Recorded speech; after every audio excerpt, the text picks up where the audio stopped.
हिमाचल की बात करते हैं। यहां पर खराब वित्तीय स्थिति को देखते हुए मुख्यमंत्री सुखविंदर सिंह सुक्खू, सभी मंत्री, सीपीएस और बोर्ड निगम में लगे चेयरमैन ने अपनी 2 महीने की सैलरी और भत्ते को छोड़ने का फैसला किया है। मुख्यमंत्री सुखविंदर सिंह सुक्खू ने विधानसभा के मॉनसून सत्र के तीसरे दिन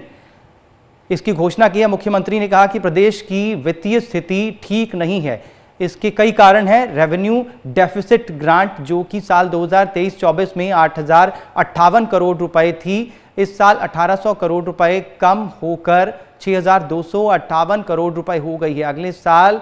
2025-26 में ये 3,000 करोड़ रुपए और कम होकर 3,257 करोड़ रुपए रह जाएगी। पीडीएनए की लगभग 9,042 करोड़ रुपए की राशि में से केंद्र सरकार से अभी तक कोई भी राशि प्राप्त नहीं हुई है, ऐसा कहना है मुख्यमंत्री सुखविंदर सिंह सुक्खू का। सुनील परमार, अगर आपको आवाज मिल रही है तो आज इस सेशन के मुख्य बिंदु क्या रहे? निश्चित तौर पे अगर बात की जाए सदन के जब आज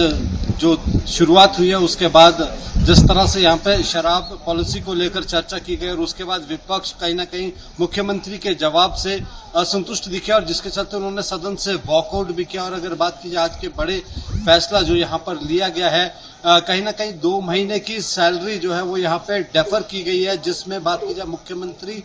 और सीपीएस और जो चेयरमैन है बोर्डों के, निगमों के, इन सबकी जो है 2 महीने की सैलरी जो है वो डेफर की गई है। क्योंकि जिस तरह से प्रदेश में वित्तीय स्थितियां यहाँ पर संकटमय बनी हुई है, उसके चलते जो ये फैसला लिया गया है, निश्चित तौर पे देखना ये होगा कि इसका कितना बड़ा प्रभाव जो है वो आर्थिक के ऊपर पड़ता है, लाभ कितना मिल पाता है। क्योंकि जिस तरह से हिमाचल प्रदेश में लगातार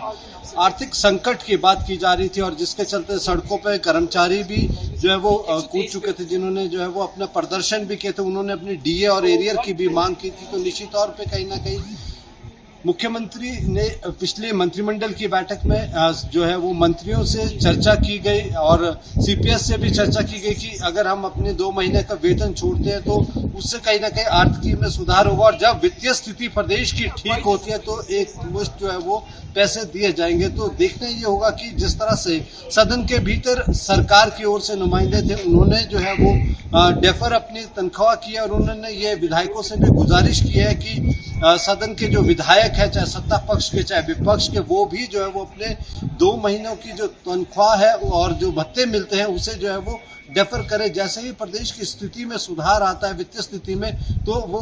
बाद में भी इसको ले सकते हैं। जी, लेकिन अगर 2 महीने का वेतन इनकी तरफ से नहीं लिया जाएगा तो एक जो मोटी मोटी फिगर आ रही है, कितना खजाने पर असर पड़ेगा?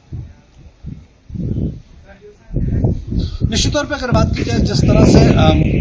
ठाकुर सुखविंदर सिंह सुक्खू ने सदन के भीतर भी कहा, जिस तरह से वित्तीय स्थिति प्रदेश की बनी उसके पीछे जिम्मेदार उन्होंने कहीं ना कहीं विपक्ष को ठहराया और उन्होंने कहा कि जो 75,000 करोड़ की देनदारियां और कर्ज जो है वो प्रदेश के ऊपर छोड़ के गए थे, 10,000 करोड़ की देनदारियां छोड़ कर गए थे, तो उसके बाद से कहीं ना कहीं स्थिति जो है वित्तीय स्थिति डगमगा गई है। लेकिन सबसे बड़ी बात यह है कि नेता प्रतिपक्ष ने साफ तौर पे कई सवाल इसके पीछे उठाए। उन्होंने कहा कि जो वित्तीय स्थिति बिगड़ी है उसके पीछे जो जिम्मेदार है वो कहीं ना कहीं सरकार है, क्योंकि जिस तरह से उन्होंने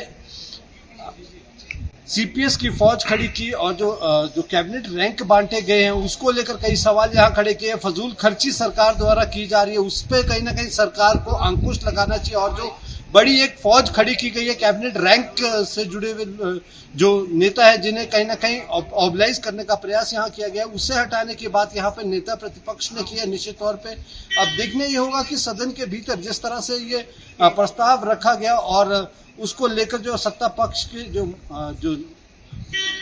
मंत्री हैं, मुख्यमंत्री है, उप मुख्यमंत्री, उन्होंने तो फैसला ले लिया, चेयरमैन बोर्ड के निगमों ने भी ये फैसला ले लिया कि वो वेतन और अन्य भत्ते नहीं लेंगे। लेकिन देखना ये होगा कि क्या वास्तविक तौर पर सदन के भीतर जो विधायक है, चाहे वो सत्ता पक्ष के विपक्ष के, क्या वो भी इसी तरह जो है वो अपने वेतन और भत्तों को छोड़ते हैं और जिस तरह से बचत इससे होती है तो आने वाले समय में किस तरह से जो है वो प्रदेश को लाभ मिल पाता है। क्योंकि अगर बात की जाए बिजली के ऊपर भी जिस तरह से शुल्क लगाया गया है उससे कितना लाभ मिल पाता है और जिस तरह से अगर बात की जाए इसको लेकर कब तक जो है वो वित्तीय स्थिति ठीक होती है। क्योंकि मुख्यमंत्री ने ये कहा है कि 3 से 6 महीने के भीतर जो कहीं ना कहीं सुधार करने की कोशिश की जाएगी वित्तीय स्थिति को, तो उसके बाद क्या ये जो एकमुश्त जो किस्त है वो उन्हें दी जाएगी, जो वेतन और भत्ते जो उनके अब 2 महीने के लिए जो है वो काटे गए हैं। जी जी, चलिए बहुत बहुत शुक्रिया हमारे साथ जुड़ने के लिए सुनील, हमें ये जानकारी हमारे साथ साझा करने के लिए।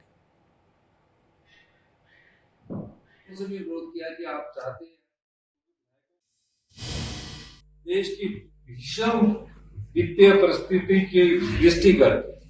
मंत्रिमंडल में चर्चा करने के बाद सभी मंत्रिमंडल वाले के सदस्यों ने यह तय किया कि जब तक प्रदेश की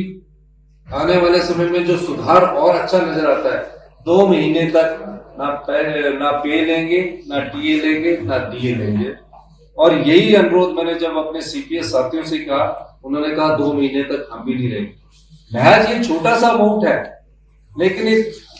सिंबॉलिक अमाउंट है। ये चाहे 1 करोड़ है, चाहे 1.5 करोड़ है, जितना भी है, लेकिन एक सिंबॉलिक है। ये सिर्फ इस चीज इसके अलावा मैंने सभी विधायकों से भी विरोध किया कि आप चाहते हैं, क्योंकि विधायकों के पास, हम तो सरकार के लोग हैं, कि अपने जो कर सकता होगा वो भी अपनी 2 महीने तक सैलरी को रोकने की मैंने उनसे बात की।